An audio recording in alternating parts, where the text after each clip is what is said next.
Hey, it's Drybear. We finally have the pre-purchase pricing for the upcoming expansion for Diablo 4, Vessels of Hatred. But since Diablo 4 came out just 1 year ago, there's a lot of questions on, is the pricing right for this new expansion, and what should we expect going into Vessel of Hatred? Now keep in mind that Diablo 4 was an exceptionally high-priced game when it first came out last year around this time. So a lot of questions have been around, what is this expansion going to entail, and what price can we expect for it? So with Diablo 4 coming out around $70 US, with packages going upwards to $100+ for that game, and just a year later, we're getting this update to it, what's inside. So first, let's look at the content of the game and see what's coming with the expansion, just so we can kind of compare it to other models out there, most notably like the MMO genre, which typically has an upfront price for the title of the game, and then you pay another upfront price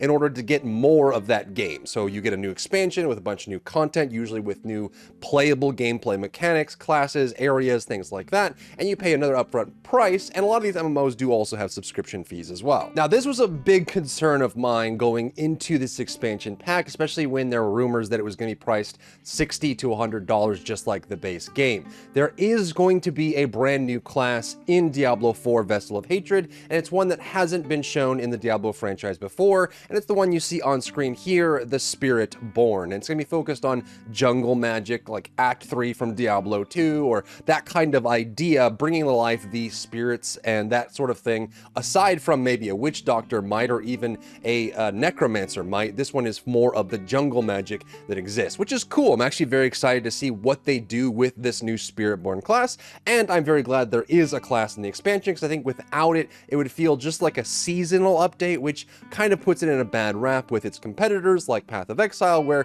you get these seasonal updates for free with new content, new encounters, new gameplay, without having to pay a major price every time you want something new. So we are getting a new class as well. And inside of this update, we're also getting a new region added to Sanctuary. Now, when it comes to the prices we're seeing here, I would have expected a brand new continent, something to the size of Sanctuary being added, but it looks like we're just getting a brand new region. I haven't seen any major confirmations on how big this new region actually is. Now, Sanctuary in Diablo 4 is actually a good size, and this is why I'm wondering, you know, each one of these different colored regions, so you can see when the tone or the hue of the map area changes, that actually goes into a brand new region for that. So this is like a snowy region, this is like the swampy region, right? You're going into different areas that have different towns, and when they say they're adding a new region, we have to believe that they're going to be adding a new area that's about this size or this size that would be added onto the map of Sanctuary. So maybe we're going further to the southeast to show off where that actual region is. So if I were to wager a guess, they would probably be more inland down here. So down here, you can see that there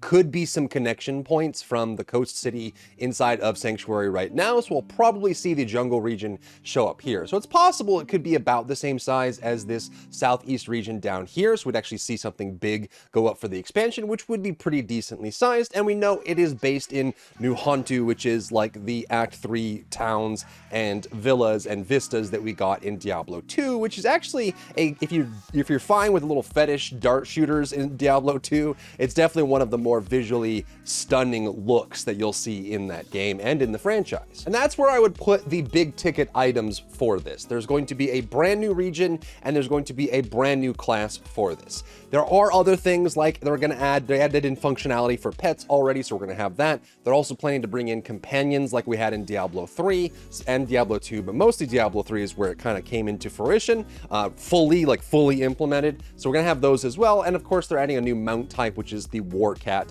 I really hope they would have added in more than just the horse as a mount type. As part of the base game, and I hope it's not going to be once a year, or you know, like once every expansion we get a brand new mount type. So now we're going to have cats and horses together, and they'll be selling very expensive skins that go along with those mounts as well, but of course you don't have to get those. So with a new region, some added bonuses, and a new class, what is the price? Well, they have lowered the base price of the standard game. So if you don't own the standard game, it's not $70 anymore, it's not upwards of $100, and they don't even have the bundles, I don't think, now that these are added to the store. So the base game is now still $50, which is probably way too much at this point, and you might want to just wait for the new expansion to come out.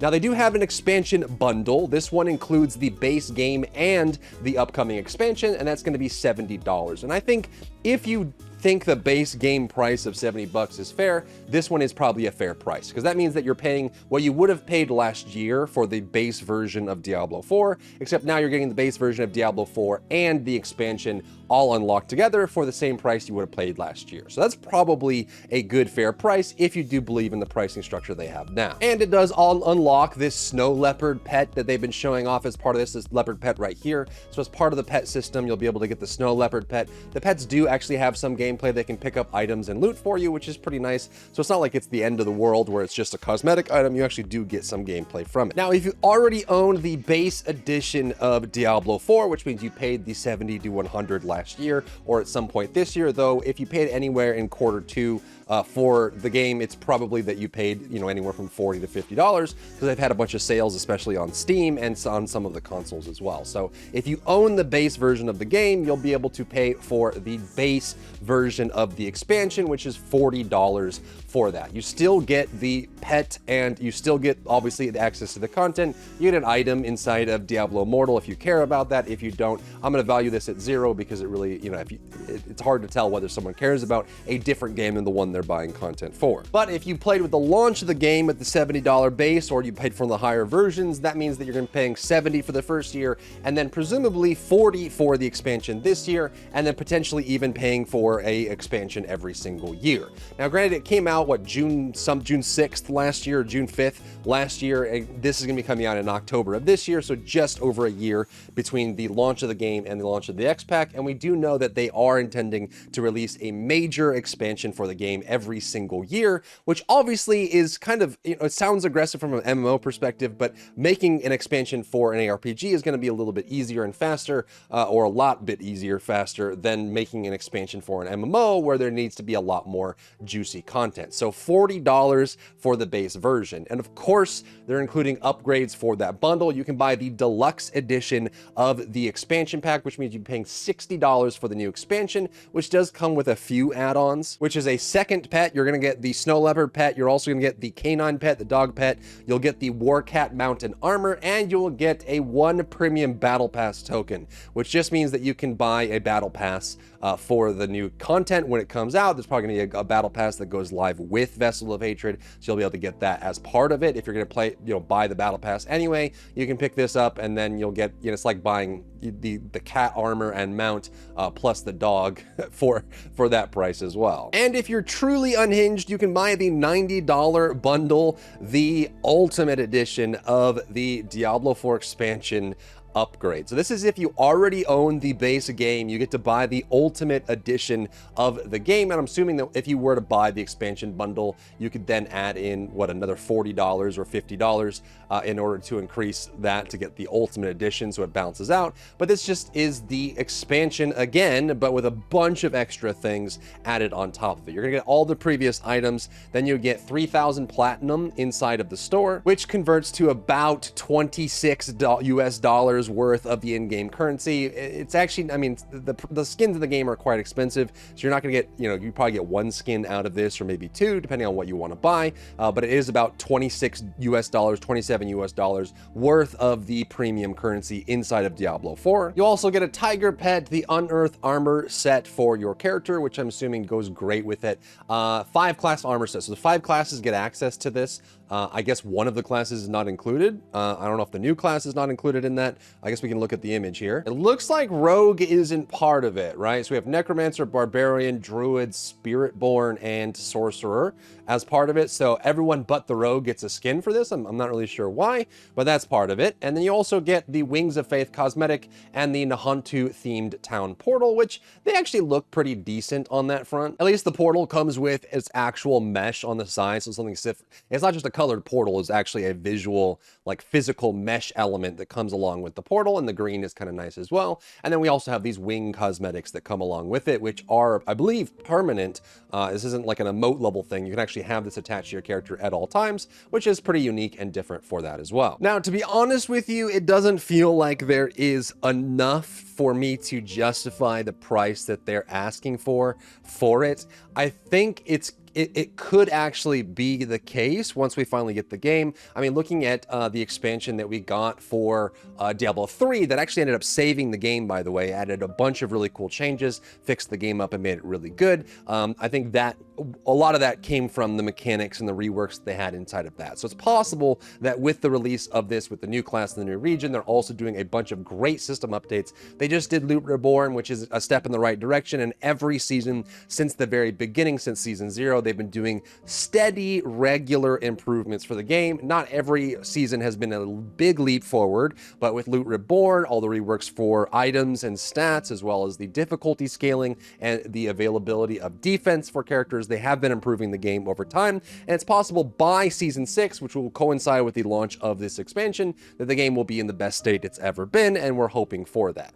Now, with a class edition and a region edition, it feels like they're almost there. It's almost like it's like a $20 to $30 worth expansion. I wouldn't quite put it at $40 for an expansion itself, but if you're someone who plays Diablo 4 all the time, you know, multiple days a week or maybe even every day as a way to unwind, and you super love the game, all of this is probably worth it. I'm definitely going to be playing it and checking it out, and I'm excited to see what else they have in the expansion. But to see that it's a $40 to possibly $90 upgrade for the $70 game that you already bought, for the level of content that they have in the game right now, I'm not really buying it. Now, if it's the same length campaign edition they had in the base game, or hopefully even longer, it could be awesome. And maybe if the new class is included in part of that campaign, it could also be really awesome. But given what we've seen in the past for Diablo 4 and the quality we've seen in the past for Diablo 4, I don't know if $40 base up to $90 max for the expansion is going to be worth it until we actually see the core base gameplay changes.